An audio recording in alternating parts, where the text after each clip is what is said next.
22শে June রাজ্য সম্মেলনের আয়োজন, আর তা নিয়ে আজ দেখা গেল মহারাজগঞ্জ বাজারে এক সাংবাদিক সম্মেলন করা হয়। যেহেতু 22শে জুন রাজ্য সম্মেলনের আয়োজন, তাই সেক্ষেত্রে নিখিল ত্রিপুরা হরিনাম কীর্তনিয়া সমিতির উদ্যোগে রাজধানী আগরতলার মহারাজগঞ্জ বাজারে এই সাংবাদিক সম্মেলনটি করেন।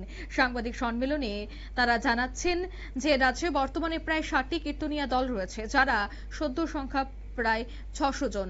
প্রতি বছরে এই সমিতির উদ্যোগে সাধারণ সভা এবং রাজ্য সম্মেলনের আয়োজন করা হয়। আসন্ন সম্মেলনকে সফল করতে আগরতলা শহর এবং সংলগ্ন এলাকায় প্রায় 100টি বাজার কমিটির সদস্যদের উপস্থিতি থাকার আহ্বান জানানো হয়েছে। সম্মেলনে কীর্তনিয়া সম্প্রদায়ের বিভিন্ন সাংগঠনিক বিষয় নিয়ে আলোচনা করা হবে বলে জানানো হয়েছে। কি বলছেন তারা, শোনাবো। এখন আমাদের এখানে গুরুবাজার কীর্তনিয়া অঙ্গনে আর উপস্থিত থাকবেন আমাদের গৌরীয় জগন্নাথ বাড়ি ভক্তিকুমার মহারাজ এবং তেলিয়ামরা চৈতন্য আশ্রমের রামানন্দ গোস্বামী এবং ধলেশ্বরের আশ্রমের সনাতন গোস্বামী এবং বটজালার কাঠিয়া বাবা। আপনাদের কোনো দাবি দেওয়া আছে কি?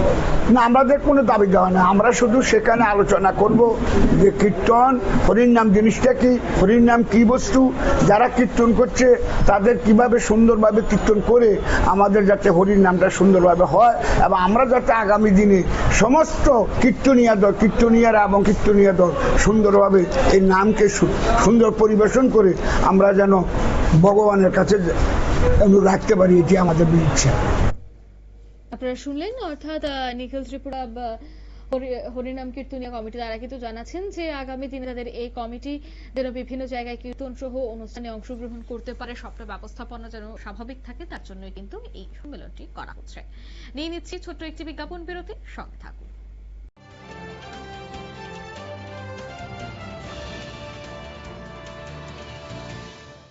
स्वर्ण कमल